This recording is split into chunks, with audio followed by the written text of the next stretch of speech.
and welcome back to Unleash Monday. I hope you enjoyed the last episode where Nicole shared her amazing story. Today I thought I need to share what happened after that recording. This recording was basically a pre-recording for our first ever episode. It captured me off guard. I was really surprised of how much I could relate to her story. And in retrospect, obviously, everything makes so much more sense. It's the reason why Nicole and I are such good friends and we instantly clicked. After we were done recording that night, I started Googling and doing my own research on the topic. She mentioned she read the book in French. My French is not that great, I must admit. So I started Googling this topic about giftedness in adults. Pretty soon I realized there's not a lot of resources out there. And that was surprising to me. I mean, it's 2020. You find anything you Google on the internet. There's a lot of research and resources for gifted children and education. I realized there's really not a lot out there, especially not about gifted adults. I did, however, come across a psychologist here in Switzerland who used to work together with Mensa Switzerland. I was very anxious and I felt like an imposter, and I felt like that me being one of these gifted adults sounds really weird, and I couldn't relate. I could believe everything and anything Nicole said, and I could relate so deeply, but because when I look back on my life, I struggled in school. I even dropped out of school because of bad grades at some point. So yeah, giftedness was never ever something that I thought would, apply to me.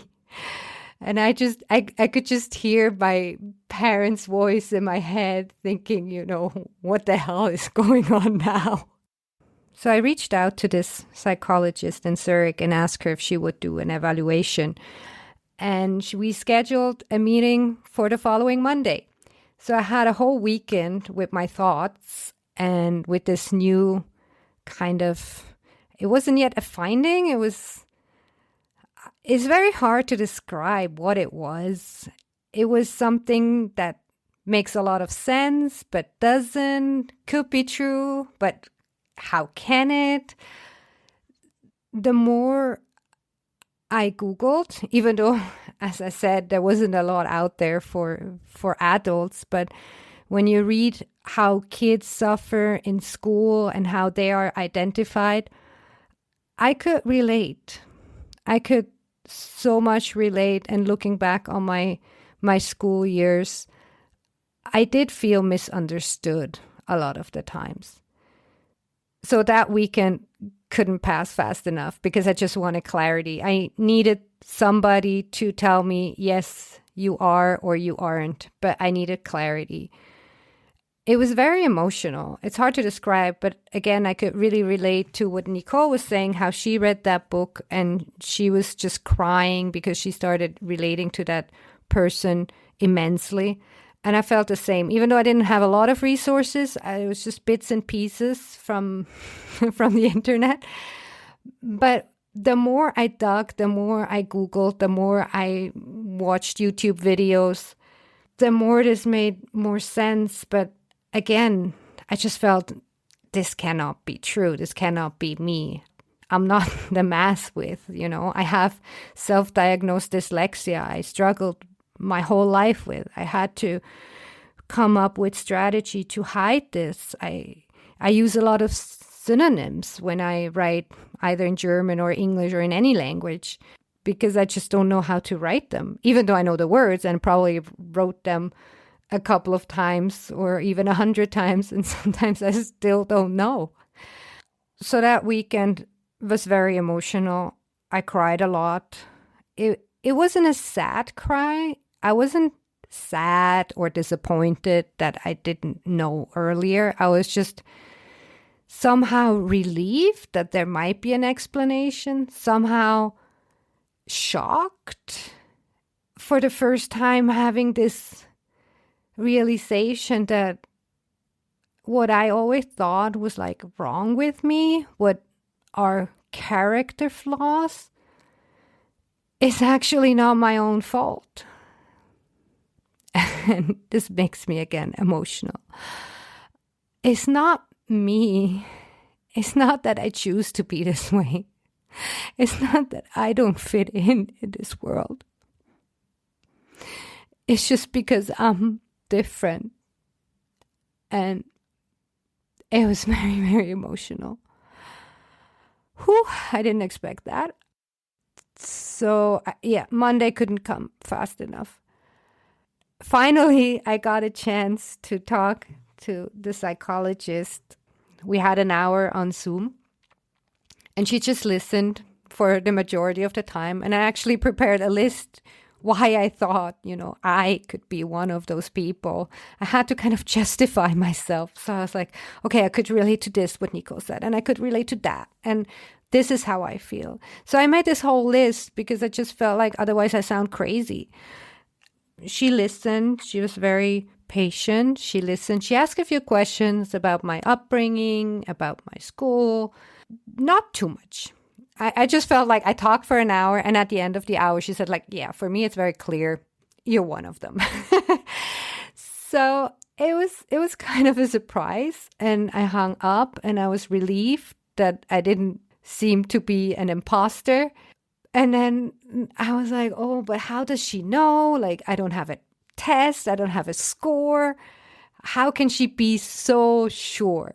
Then again, I was like, okay, she has been dealing with a lot of gifted adults in her life. I just have to trust her and her professional opinion. And I'm just going to own it. And I'm going to take this on. And I'm just going to treat this as if it was true, because I needed that. I also asked her for some good book recommendations about the topic. And I went and I just inhaled those books. By that time, I already got over the biggest emotional roller coaster. So it was just like aha moments. And I was like, oh yeah, this is totally me. And oh, this is also a gifted trait. There were so many things that I thought maybe I was unique. Now I know what Brené Brown means when she talks about vulnerability. I just want to be really real and honest, because if this is so powerful and it can change somebody's life, and it does, afterwards, my mom asked me, why is this important? Why do you need to know? Or what do you do with this information? I think she was afraid I'm going to be like snobby about it and feel like I'm better than other people.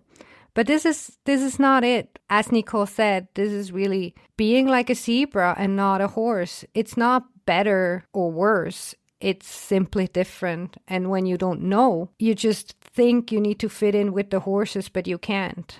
Or I read another story where they talked about the ugly duckling, where the ugly duckling always tried so desperately to fit in until he realized he was actually a swan.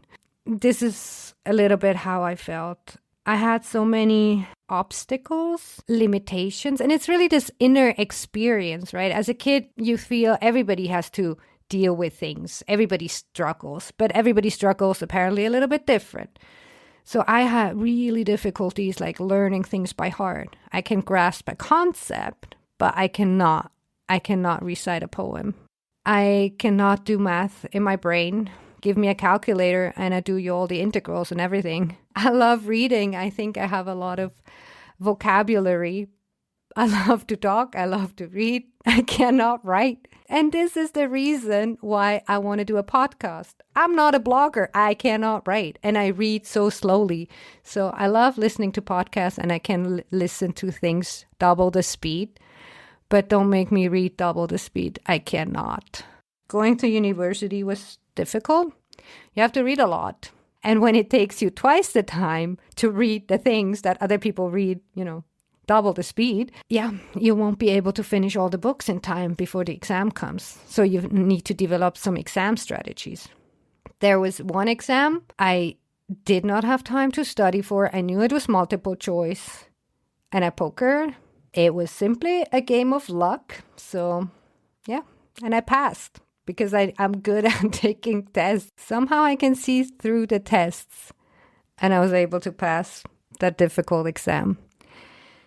Anyway, so after I got more clarity around this topic and what it means, and especially what it means for a person that is affected by this realization. And I think probably people think, well, if you're so smart, you're going to figure it out yourself. Like, if you're so smart, you don't need a book. If you're so smart, you don't need an evaluation. If you're so smart, you don't need special treatment at school. If you're so smart, you'll figure out your career. If you're so smart, you should be successful. If you're so smart, you should be rich. It's not that simple. And smart and having a high IQ, being gifted, it does not necessarily make you successful. It can, but not more than others. So I think there is a real need for people to be coached. Well, first to be identified and then to be coached. And maybe they even need psychological help, because apparently it can be really traumatic if you find out, especially later in life, and you feel you could have used your life in a different way and you're frustrated and angry. I'm none of those, but I feel this realization has helped me see myself in a much better, more compassionate way. I'm much more gentle with myself now. I'm more gentle with myself, but I'm also more patient with the rest of the world. I figured out why I struggle to fit into a work setting which is not made for gifted people, and why I really love the place I work, because I work in an academic setting. I left the academic trail. I didn't do a PhD, but I did not leave the science field. I didn't leave the scientific setting, and it's just such an enriching place to be. And now I know why I feel this way, why I feel like these people are like family. I made a few very, very good friends, and it just instantly clicked. It explains that if you go in an academic trail, if you go to university, more and more of these 2% of the population probably agglomerate there. So you find your people. But what about the unidentified gifted adults that never went to university or dropped out of school? So I feel that they must feel really disconnected and struggle to find friends. So the whole goal and the whole purpose of my initial thought of a podcast was to empower women like me, because the last couple of years I went on a self-discovery path even before I knew all of this. Even before that, I had this urge to find out more about me, self-development, find out where I could fit in the workplace. How do I plan my career? Where do I go forward? What's next? How do I plan my career if I don't have a PhD? Where am I going to go next? So I joined a program in 2017 at the University of St. Gallen, and it's a certificate in advanced studies in general management. It's targeted for women, and during this program, I met so many incredible women from all around Switzerland and from all around the globe, essentially.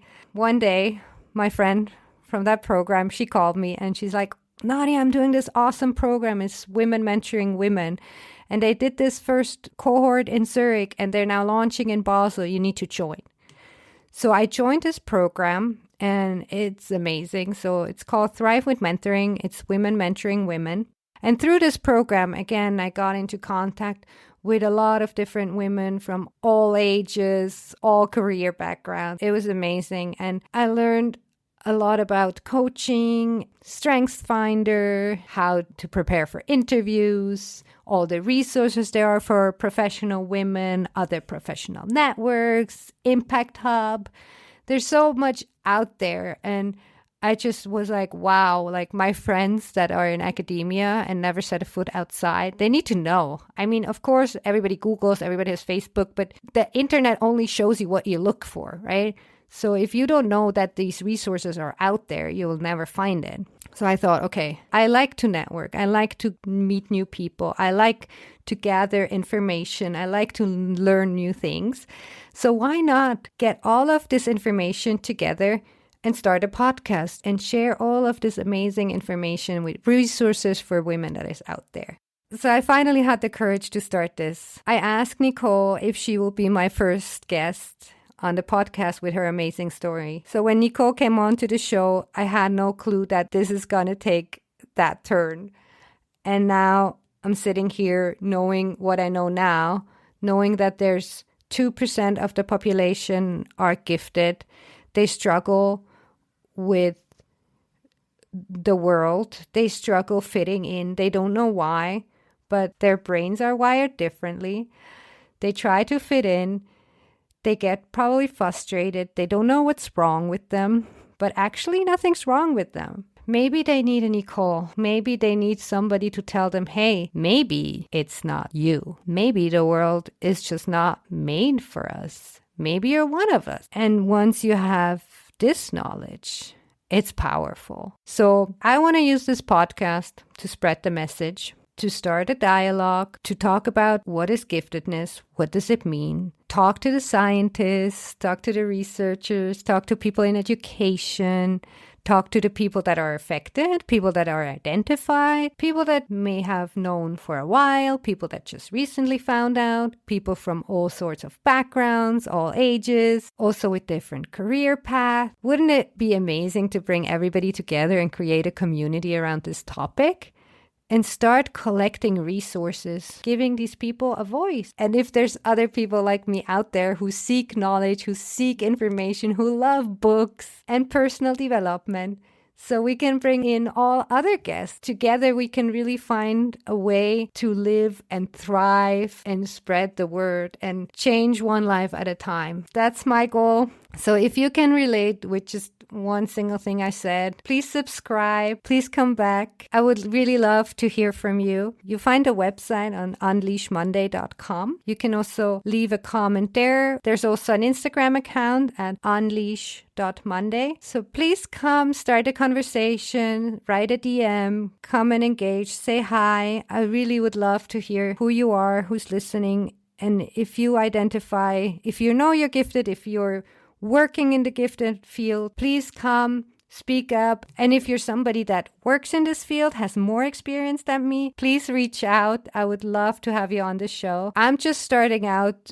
and I'm just starting to understand what this all means. So I'm really here learning together with the listeners. We can learn together. I'm not your expert. I'm just somebody walking the same path as you, maybe like 1 meter in front. Or 1.5 because we have to social distance. But maybe I'm just a few steps ahead of you. But together we can figure this out and we can do amazing things. I can't wait to share with you the next episode. So this will be a bi-weekly show. Hopefully in the future we can increase the frequency to weekly. But at the moment I see you every second Monday. Thanks for listening and don't forget to subscribe. Have a wonderful Monday. Have a wonderful week. Thank you for listening. I'll see you next time. Bye.